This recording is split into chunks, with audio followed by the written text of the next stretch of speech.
Mind heritage and power. Ignoring.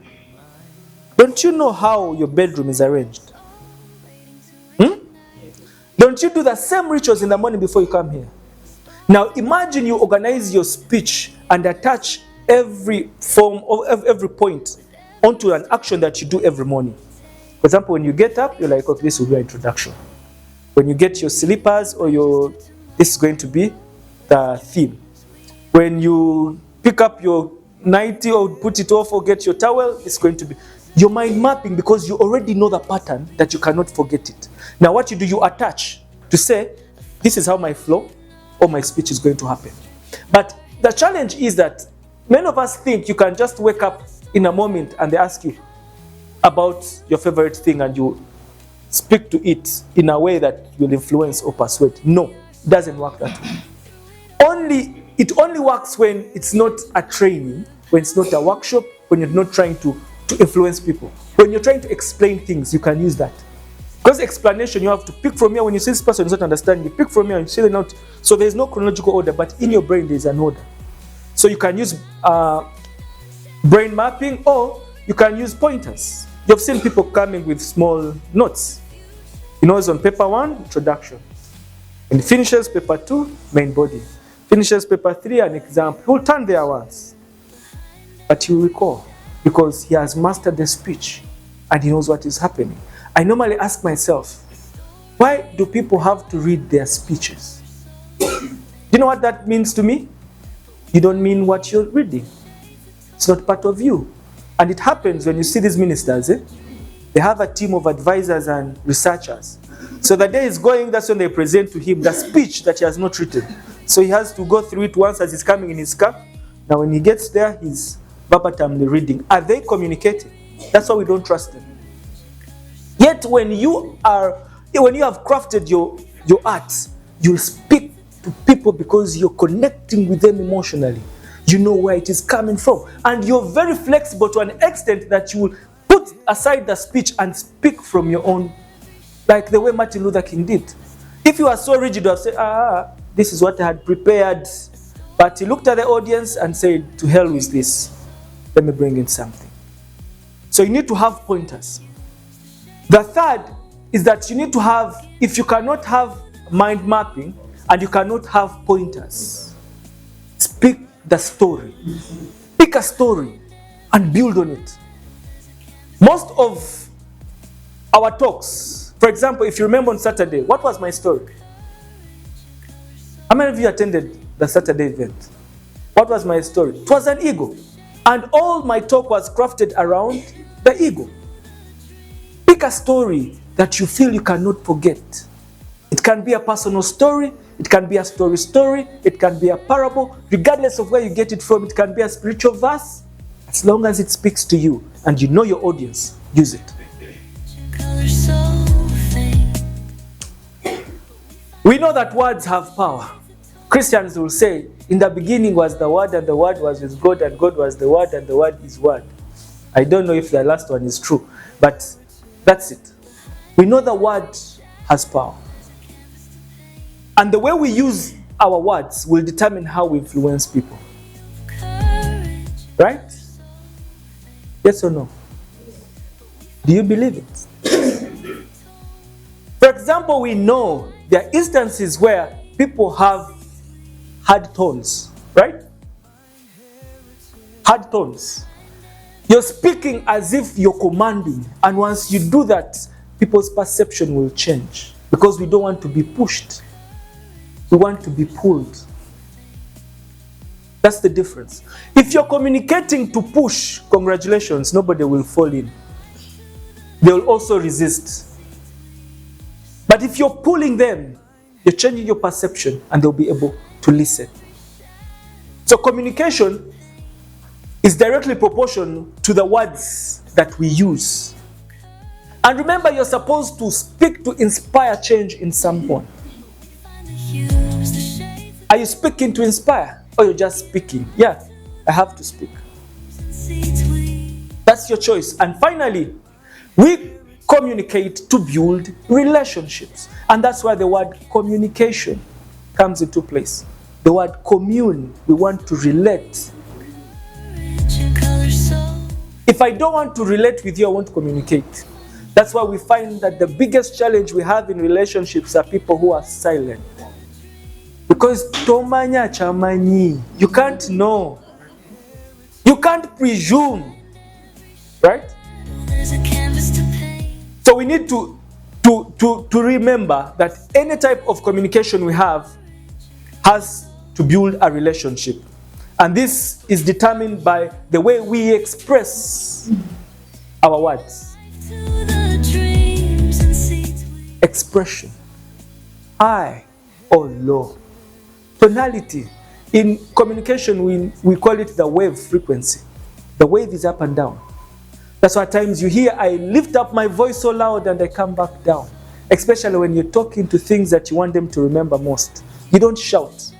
You calm down, because when you reduce your voice, people want to hear what you're saying automatically. So it has to have variables. Up, down, up, down, up, down. Because the tone, that frequency will determine when people to listen. And even it keeps people awake.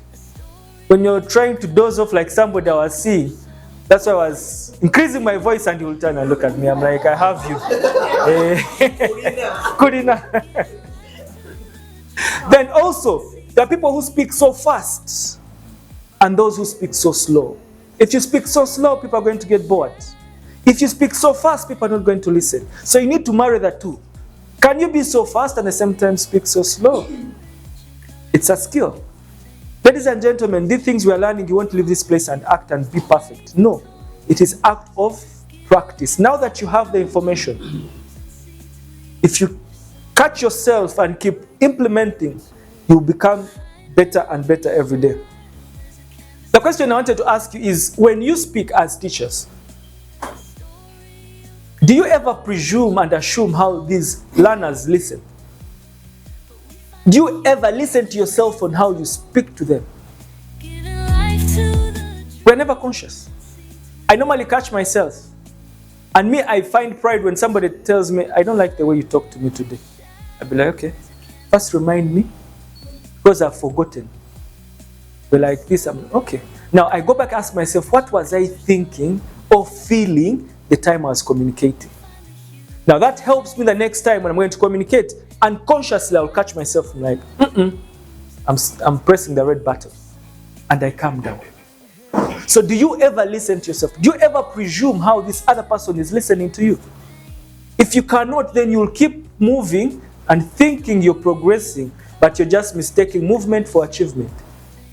There are 3 pillars of communication intelligence. When growing up, I used to see this in our home. When we talk about communication intelligence, it's just like the 3 stoves of our traditional fireplaces.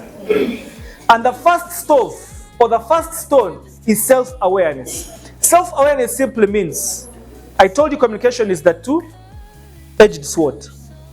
The first side is you as the communicator. Are you knowledgeable in what you're speaking? Do you have that information? Do you have a way in how you're going to speak it? It matters. More, or much important, if you may like. And the second side of the sword is that your listeners, your audience, are they willing to listen to you? I might be knowledgeable. I might have crafted my art of communication. But if you're not willing to listen to me, my communication has gone to waste. Yes? If the audience is willing to listen to me and I'm not knowledgeable, are you going to listen? By the time I start, you've taken off your, right? So knowing your audience absolutely matters. The second is empathy. We talked about empathy. It's fitting in the other person's shoes. What would I want these people to understand? If I was sitting in the audience, how would I listen, or what knowledge would I have wanted to take home? And this second pillar has helped me so much that every time I craft my talk, I presume I'm listening. This person is talking to me. So it guides my discussion because that's what I want to hear. So because I want to hear it, then I'll presume that other people want to to hear the same. Then the third is adaptability and persuasion. You adjust. Adaptability, I told you the story of Martin Luther King. Don't be rigid. Be flexible. When you have tailor-made your story and you see the audience is not following, leave that. It's not working. Find something. But you can't know something that is not working unless you're conscious about your audience. You are looking at them. I can tell when an audience is following me. Even when they are nodding, I can say these ones are just lying. They're just nodding. They are just nodding to fulfill the event, but they are not following. I can tell when I'm not, even when they are writing, even these ones are not writing. They are just outlining and just for the sake of, because they have come with a pen and a diary. So they're not doing it to understand, they're just doing to fulfill the pages. So you need to you need to learn how to adapt. Then we talked about listening. A good listener is an investigator. I used this last time, you remember? Be the doctor, be the investigator. Ask questions, don't presume, because we said the three obstacles, main obstacles, that's why we fail when it comes to listening, is because we are listening to criticize, listening to judge, listening to contribute. And whenever you're doing that, you're not listening. But when you are listening and where you don't understand, you question, it simply tells me that you're trying to understand what I'm saying. You need to get the inner meaning of what I'm talking about. But most of the things that we never recognize when it comes to emotional communication or emotional intelligence, when it comes to communication, is we do not see that influences the way our body acts. The first one is our beliefs, our past experience, and our fears. Your actions will determine the way your body acts.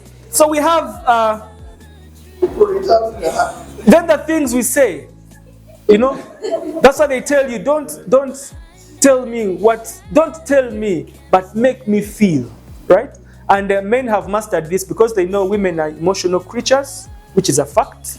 Now they tend to be nakalimi, that's what Madame Noreen would say, akalimi. They will sell you Mars when they're here on earth because they know you're emotional beings, and our emotions actually speak louder than our words because they push us to act. I want to rely on this much because we covered it last time. Recognition, managing, and fostering. That's what we covered in our emotional intelligence. So for us to be able to persuade and influence, we have three ethical ways. The first one is your story. We talked about the story. Anytime you want to communicate, build a story. Start with a story. Who remembers the story I started with before this talk? Were you listening? Did I communicate with somebody? I started with the story of the researcher, right? Yes. That was my story. So always have a story because the story is what builds the communication. The second, relate the story with what is. This is what I did. I related it to our topic today and why I think it is important. Didn't I? The third is solution. I ended with a solution. I'm saying maybe also this researcher needs an expert too. Because whatever he brought out for me, I realized there was some miscommunication somewhere. And whenever we have the story, then we relate and provide solutions, then somebody is going to act. Because every time you communicate, the most important thing is to push people from point A to point B. And that is action. Action can be mental, it can be physical. Either way, they have to act and move. And finally, as we get into a conclusion, ingredients of persuasion and influence. One, we know of ethos. We talked about credibility. These are things that were developed by Socrates. If you remember, he's one of the greatest community orators we had. To an extent that at time they say there's an incident that happened in Athens. Yes, Athens. And the building collapsed when he was delivering his speech. There were over 85 people. And when he went out, he managed to survive, but he told the people that came to ask him, the people that were in that building, where they were seated and what they were putting on. Can you do that? Like I go out and they ask me where, and I know this was seated here, this is by name. So ethos means credibility. For example, we are teachers, we have complex theories that we want to break down. If you do not know these theories and you can't break them down, the students won't trust you. So every time you communicate, they'll switch off. They don't know. So you won't influence them to either read hard or pass exams, because even you need some coaching, right? The second is pathos. Pathos are emotions, which we have covered. Making the message memorable. Because we know that emotions are blueprints to our memory. The third is logos. Logos is, you know people. You go in a meeting, you're trying to present something, and somebody's like, give me the statistics. Give me the statistics, right? Those are logical thinkers. They want figures. And for us to be able to communicate, at times we need to incorporate figures so that people can understand that really it is worth or worse. You heard of the statistics the other day, 17.2. You heard of the statistics the other day, 14 million Ugandans. You heard of the statistics, 4 in 3. Those things help us to act, feel, and then get to a solution. So when we remember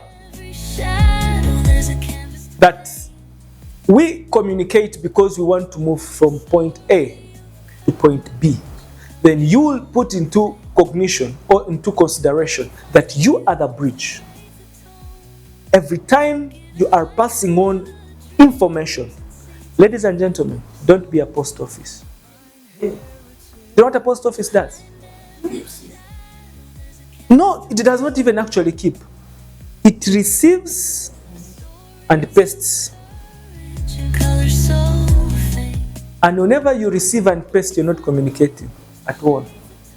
Please open the package and wrap it. Read and then pass on the information. Don't just pass it the way it is, spice it up. Most of these things, we are not reinventing the wheel. They are things that people have taught and written. But the difference between them, what they've written and taught, and me, is that I spice it up. That's what makes the difference. Every time you know you are the bridge, you need to put in an extra effort so that that message you are trying to communicate is received and acted upon. If they just receive and never act, you have not communicated. That's why we said today that knowledge is power. But the applicability of that knowledge is your superpower. Because many of us are knowledgeable at different things, but how are you using that knowledge? That is for you. So finally, if we master the art of communication, there are things that are going to happen to us. The first thing is that we're going to build trust and credibility every time we speak. That one, I won't dive into it. The second is that it's going to enhance our leadership influence. John C. Maxwell defines leadership as influence, right? So you're going to influence. And for me, I tell people that leadership is not about the other. It's about influencing. If you influence yourself, automatically you're going to influence other people around you. It's contagious. The other is it will reduce conflict. Most of our conflicts are a result of where we communicate. I started with a picture. Hitler was a good communicator and used his communication to create conflict. So in one way or the other, it is an opportunity if you know well how to do it. And the fourth is it strengthens negotiation and persuasion skills. Guys, everyone is selling. From the moment you get up in the morning to the day you go back to bed, you are selling. Either you're selling an idea, you're selling yourself, you're selling a solution, you're selling something. So having these communication skills will help you to sell yourself out there. And finally, it improves teamwork and collaboration. When we communicate effectively, we are engaged. Whenever something is going wrong as a team, the first area to look at is who communicated and how did they communicate. When you go backwards, then you will understand where the problem is. My final quote and final thought is that communication intelligence isn't about what you say, It's about what the other person understands and feels. Master the art and you master influence. Leadership and communication and connections all resonate or start and fall with communication.